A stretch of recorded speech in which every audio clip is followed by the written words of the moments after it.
नमस्कार, मैं रविश कुमार। संयुक्त राष्ट्र में प्रस्ताव पास भी हो जाता तो क्या युद्ध रुक जाता? अल जजीरा की एक रिपोर्ट में पढ़ने को मिला कि 1972 से 2021 के बीच संयुक्त राष्ट्र में अमेरिका ने कम से कम 53 ऐसे प्रस्तावों को वीटो कर दिया, पास नहीं होने दिया, जिनमें इसराइल की निंदा की जा रही थी। अगर शुक्रवार का प्रस्ताव इसलिए गिरा कि हमास की निंदा नहीं थी, तो उसी के साथ इसे भी याद रखा जाना चाहिए कि जब हिंसा के लिए इसराइल की निंदा का प्रस्ताव आया, जब भी आया, वह गिर गया। इस तरह से इन प्रस्तावों की परंपरा यह बनती है कि कुछ भी हो जाए, इसराइल के खिलाफ प्रस्ताव पास नहीं होगा। मूल बात हमास की निंदा की नहीं है, इसराइल को निंदा की खरोच से बचाने की है। जिनकी जमीन और जान चली गई, उनके लिए यह दुनिया इससे ज्यादा और कितनी मानवीय हो सकती थी। हम संयुक्त राष्ट्र के एकल राष्ट्र में बदलने की बात इस वीडियो में आगे करेंगे। अभी तो यह देखिए कि प्रस्ताव पर वीटो कर ताकत दिखाने वाला अमेरिका करीब करीब गिड़गिड़ाता नजर आ रहा है कि इसराइल गजा में पानी, बिजली और इंटरनेट की सप्लाई बहाल कर दे। उसकी सारी मजबूरी इस अपील में दिखती है। बाकी इसराइल को सैनिक और सैनिक साजो सामान की सप्लाई करने से वो खुद को भी नहीं रोक पा रहा है।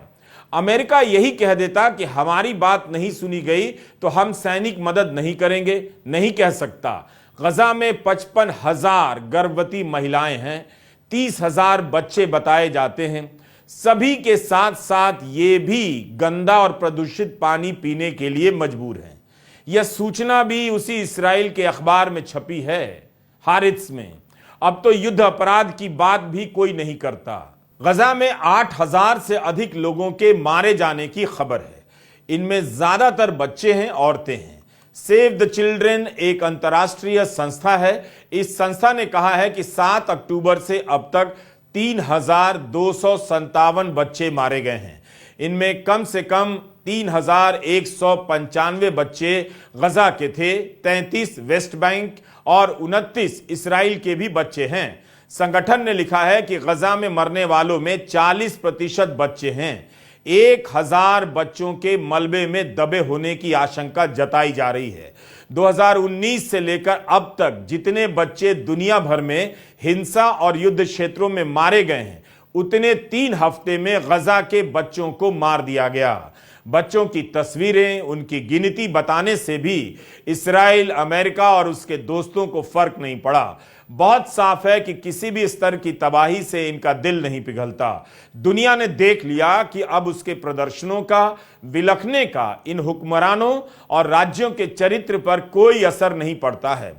इससे भी इन्हें फर्क नहीं पड़ने वाला कि जब यह बात स्कूलों के बच्चों तक पहुंच रही होगी तो उन पर क्या असर पड़ रहा होगा। दुनिया भर के बच्चों को पता होना चाहिए कि एक दिन उन्हें इसी राज्य की हिंसा का शिकार होना है, इसी राज्य के झूठ को सच मानना है और इसी राज्य के झूठ के लिए बच्चों को मारना है। अब उनके पास जनता होने और उससे पहले इंसान होने के विकल्प बहुत कम हैं।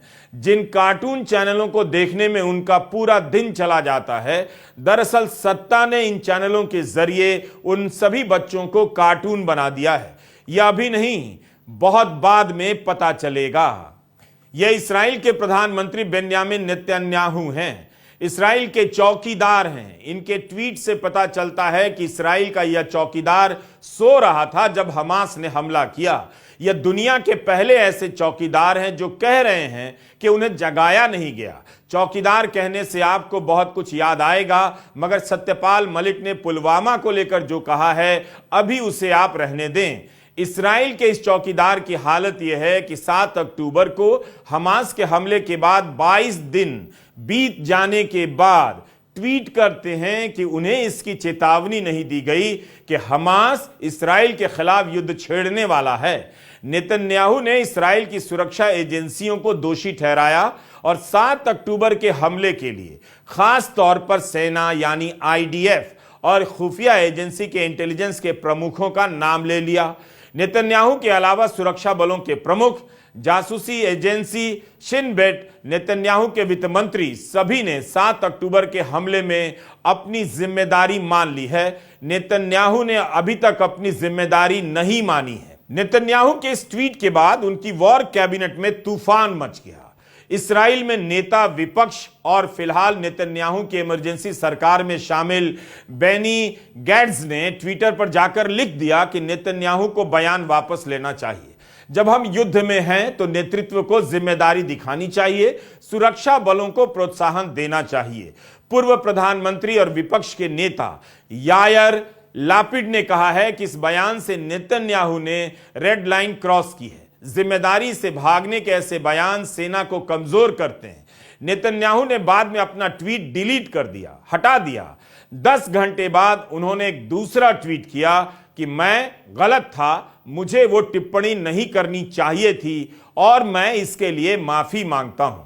गजा के बच्चों और घरों पर जो तबाही बरपाई गई उसके लिए नेतन्याहू ने माफी नहीं मांगी है। इन बदहवास तस्वीरों के लिए नेतन्याहू ने माफी नहीं मांगी। 22-23 लाख की आबादी में से 14 लाख के बेघर या विस्थापित हो जाने पर माफी नहीं मांगी। 6.5 लाख फलस्तीनी UNRWA के केंद्रों पर हैं, बाकी अस्पतालों, स्कूलों में शरण ले रहे हैं। औसतन हर शरण स्थल पर उसकी क्षमता से 3 गुना अधिक लोग आए हुए हैं। हर समय मौत के साए में सो रहे हैं, मगर इसके लिए किसी ने माफी नहीं मांगी। इससे यह पता चलता है कि उनके भीतर, नेतन्याहू के भीतर ट्वीट डिलीट करने और ट्वीट के लिए माफी मांगने की इंसानियत अभी बची हुई है। इससे यह भी पता चलता है कि युद्ध की विनाश लीला से कहीं ज्यादा महत्वपूर्ण है ट्वीट, जिसके लिए नेता माफी मांगते हैं। ट्विटर पर लिखा गया नेतन्याहू का यह पोस्ट उनके मानवीय होने का कितना बड़ा प्रमाण है।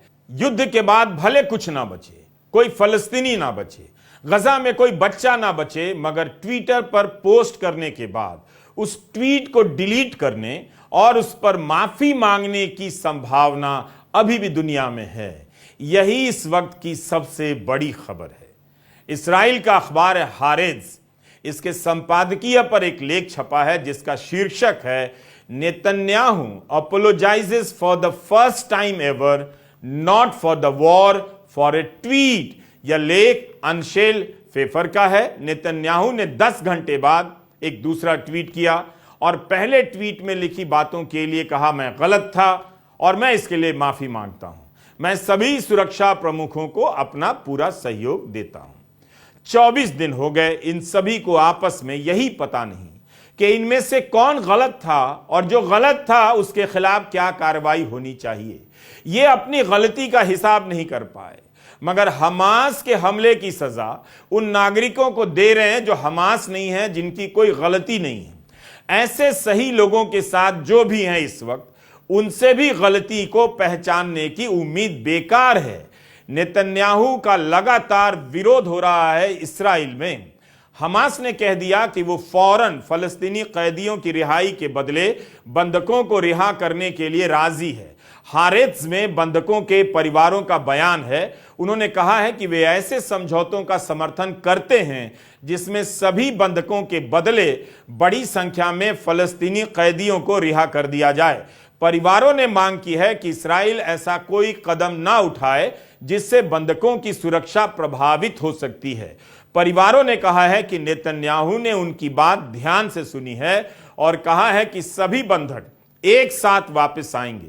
इसी दिन के संपादकीय में यह भी लिखा है कि परिवारों को सार्वजनिक रूप से कहना पड़ा कि उन्हें प्रधानमंत्री और वॉर कैबिनेट के अन्य मंत्रियों से मिलना है। वे रक्षा मंत्री के जवाब से संतुष्ट नहीं हैं और आरोप लगा रहे थे कि वे उनसे बात नहीं करते। अल जजीरा ने लिखा है कि परिवारों द्वारा सड़कों पर प्रदर्शन करने की चेतावनी देने के बाद नेतन्याहू को कहना पड़ा कि वे इन परिवारों से मिलेंगे। हमारा सवाल है कि गजा पर बमबारी के फैसले करने वाले एक ऐसे प्रधानमंत्री को उनके इंटेलिजेंस ने सूचना नहीं दी, सेना ने सूचना नहीं दी, तो उन्होंने इनके खिलाफ कार्रवाई क्यों नहीं की? सेना और इंटेलिजेंस के चीफ ने अगर जिम्मेदारी मान ली है तो हटाया क्यों नहीं? आपको याद होगा, हमने शुरू के कई वीडियो में बताया था कि इस्राइल का अखबार हारेट्ज अपने संपादकीय में बार बार लिख रहा है कि ये सब नकारे लोग हैं। हम भी हैरान थे कि युद्ध के समय एक अखबार अपनी सेना और प्रधानमंत्री के बारे में इस तरह खुलकर टिप्पणी कर रहा है। अब आप ही बताइए, क्या इतने अक्षम लोगों को एक छोटे से क्षेत्र के 23 लाख लोगों पर कई हजार बम गिराने की छूट दी जा सकती है? आखिर दुनिया के ताकतवर देश इतने नकारे लोगों की बातों पर कैसे भरोसा कर सकते हैं? नेतन्याहू को गजा में असंख्य बमबारी करने का नैतिक और राजनीतिक ताकत किसने दी? जिन विश्लेषणों में कहा गया है कि नेतन्याहू अपनी कुर्सी बचाने के लिए युद्ध लंबा खींच सकते हैं, अब लगता है कि उनकी बातों में दम है। तो क्या एक आदमी को अपनी नाकामी छिपाने के लिए नागरिकों पर इस तरह बमबारी करने की छूट दी जा सकती है? प्रधानमंत्री नेतन्याहू का ट्वीट डिलीट हो गया, मगर लिखा तो गया ही था। और इस ट्वीट को इसलिए नहीं डिलीट किया गया कि वर्तनी की उसमें गलती थी, बल्कि अपनी कमजोरी बता रहे थे कि खुफिया विभाग ने जानकारी नहीं दी। यह नहीं बताया कि उन्होंने क्यों नहीं पूछा, उन्होंने सेना और खुफिया विभाग से रिपोर्ट क्यों नहीं ली। कभी ऐसी बातों से प्रधानमंत्री को इस्तीफा देना पड़ता था कि आपने किन लोगों को चुना है जिन्होंने आपको अंधेरे में रखा। अब तो बहाने बनाकर लोग कुर्सी पर बने रह जाते हैं। इस्राइल का यह चौकीदार इस तरह जागा है जैसे सब कुछ 7 अक्टूबर के बाद ही पता चला है। उसके पहले कुछ पता न था। अब पता चल रहा है कि अल शिफा और अन्य अस्पतालों के नीचे टनल